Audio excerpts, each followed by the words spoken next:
Hi, I'm Mal from the Money Study, bringing you another episode of our Take 10 Challenge, number 88, all about the bank of mum and dad, part one. Now, here's my disclaimer, facts and figures, information only, it's not advice in today's session, all about information.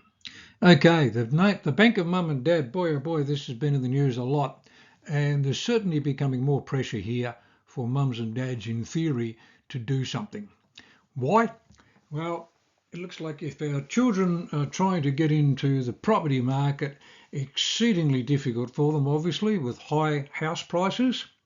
The prices have just gone through the roof, and certainly compared to their wages, compared to salary prices, are way up in the air there. The higher interest rates are certainly now starting to cause a lot of grief. And if you have to borrow more and more money at higher and more expensive interest rates, then this is going to be causing a lot of problems for our kids. The cost of living has gone up. And so, just the day-to-day survival. And especially if your kids are renting somewhere, that makes it exceedingly difficult if all of their expendable income effectively is going towards rent and living rather than being able to do any sort of savings. And with inflation causing us problems, then there's possibility of this even getting worse. I mean, they're talking now that the interest rates are starting to do their job, and we could start to see this all slow down and get back to something perhaps easier, so to speak. But I don't think this is going to be a quick fix, that's for sure. University debt, yep. Well, back in our day or my day, university basically was free. So now our children can be landed with a big HEX debt or help debt, meaning that they've got this debt over their head from day one. And obviously that restricts what they can borrow. Because if they've got a $40,000 debt they've got to repay, yes, as soon as they earn over the thresholds for that help debt, it comes out of their cash flow, and the bank will look at that and say, well, you've got to pay your help debt. You can't afford to borrow X dollars, in which case their borrowing capacity certainly could be less. Not a lot of cheaper properties available. Because that bottom end of town is snapped up either by investors looking to buy something that they can perhaps fix up to sell, or just as soon as a cheaper property comes on the market, it gets gobbled because there's just not a lot of cheap properties out there. And with the wage growth, yes, it's improved, but still slow, and it has been slow in comparison to the house prices. Then we've got this issue of just total affordability. Now, of course, there's been a lot of guilt put on mums and dads to say it's all the boomers' fault that we can't afford to do anything. To some degree, that is true, and some of the I won't say greed, but yes, I will, the greed of the baby boomers, but certainly some of the legislation has certainly been wonderful for the boomers, but not so good for the following generation. What have we actually done? Well, we've certainly increased debt. There's no doubt about that. All the things that we've put in place, be it social sort of schemes, or literally the fact that with the low interest rates and so forth, that the debt has just increased because people could borrow money at low interest rates. But government debt, for all the things that we demand that they do, we want more and more out of our government, but we're not allowed, we won't let them get rid of anything that they spend the money on. And of course, there's a limit to what the government money has got. So they've just been borrowing money and borrowing money and borrowing money, and this has gone global, where governments have just got so much debt. Effectively, the GFC in 2008 was caused by too much debt for governments and corporations and so forth. And of course, now we've got, I don't know, probably triple the amount of debt that we had at that point. So we've got a bit of an issue as far as debt is concerned, because with interest rates going up, it's got to be paid back. The casualisation of the workforce, in my day, you left school, you got a job, and it was a full-time job, and you could pretty safely say you've got that job forever. Well, that's certainly not the case now. We've got to the situation where full-time jobs are becoming less and less. We've got more casuals, we've got more gig economy type jobs, and of course the government say that someone's employed so long as they're doing at least 1 hour a fortnight, which to me is absolutely ludicrous if that's how they're basically suggesting that's what someone is employed. So casualisation is meaning that a lot of our younger people may be struggling to get a full-time permanent job.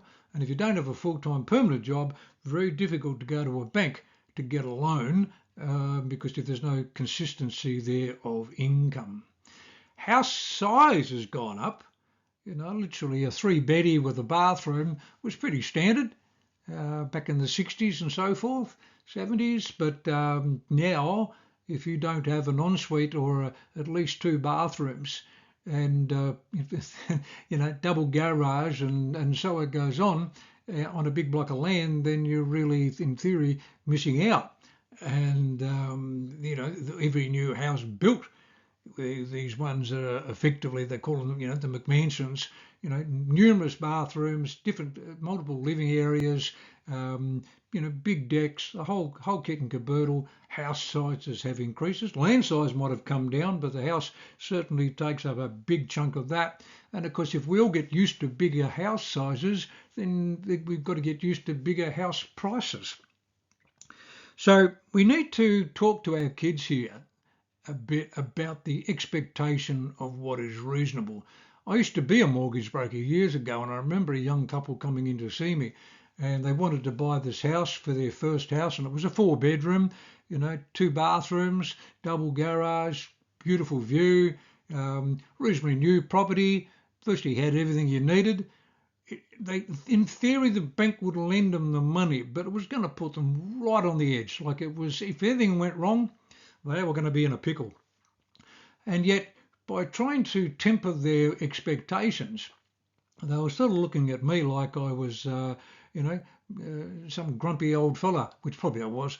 But it was a case that you sort of think, well, okay, does your first house really need to be 4 bedrooms when they've got no children? What about this business of the starter house, getting something we can afford, fix it up, then move up and go. But everyone sort of seems to want that their first house to be their house forever type thing, or what they believe they deserve. But can they afford it? You've got to help the kids with their expectations there. But see, most parents just don't talk to their children. We've talked about this in a few sessions and other topics here.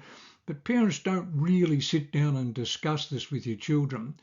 But because there's an increased expectation that parents are going to help, I think it really is important that the kids understand where you're at and and then explain what they want to do, and to see whether there is some path or mutual assistance here.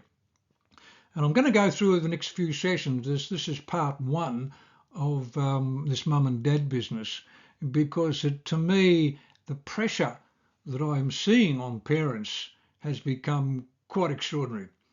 And it's almost like, if you don't help, you're the worst parent in the world. And to me, that is totally wrong. Yep, the generation of the baby boomers might have caused a bit of a drama, but basically that's not your fault. You are not the baby boomers generation. You are a mum and dad of a particular child or 3 or 4. So we've got to look at it on an individual situation. You don't need to take blame for what governments have been doing, and you just happen to be a beneficiary of it. So the first thing we can do is do absolutely nothing. Because can you afford to help? Can you afford to help? Is your situation okay? You've got to be in a situation where you can retire comfortably. We do not want to be we don't want to be in the situation where we're handing out hundreds of thousands of dollars, which I see people do, when they've only got $500,000 in their super. You can't afford to give away 40% of your retirement income under that circumstances. You're not going to have a comfortable retirement. And so if you don't have a comfortable retirement, what are you going to do? And things go bad and things go wrong. Are you going to then turn around to your children and put pressure on them to help you when they've just taken on a big loan? Not convinced. So please, you've got to be in a situation to be able to afford. Now, we're going to talk about in future sessions here other ways rather than doing nothing. But let's get through this do enough one first. What does it teach them if you just give them some money? Does it teach them anything?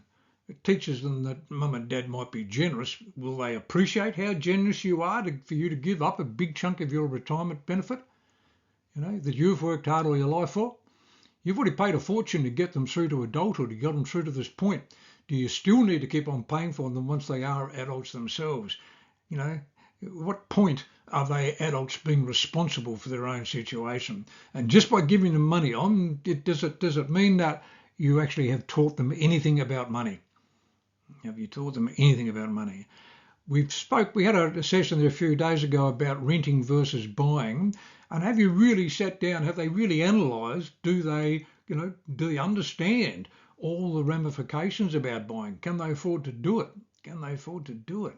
Is renting really? Are these kids going to get another job? They flip from one job to another. Could end up moving within a year or two. In which case, how about they just rent until they really know what they're going to do?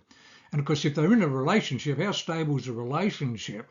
Because anything could happen, well, obviously, with a new relationship. And the last thing you want to do is get caught up in your child's relationship where you've lent them money and there's another person that could walk away with some of your money. And we're going to talk about that to really make sure that you don't get caught up in that situation.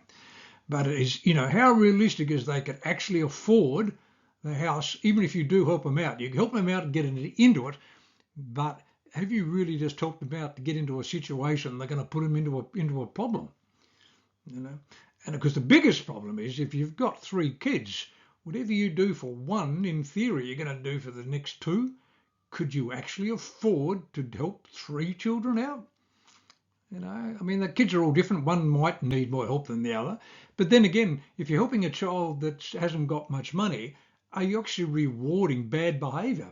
Are you actually helping the child that's useless with money at the expense of the one that can do okay, saying, well, they're fine, they'll be okay by themselves? What sort of message are you actually sending to the other children if you're helping out one without helping out the others in any way, shape or form, literally because the other child has been terrible with money? Have a think about all this. Have a chat.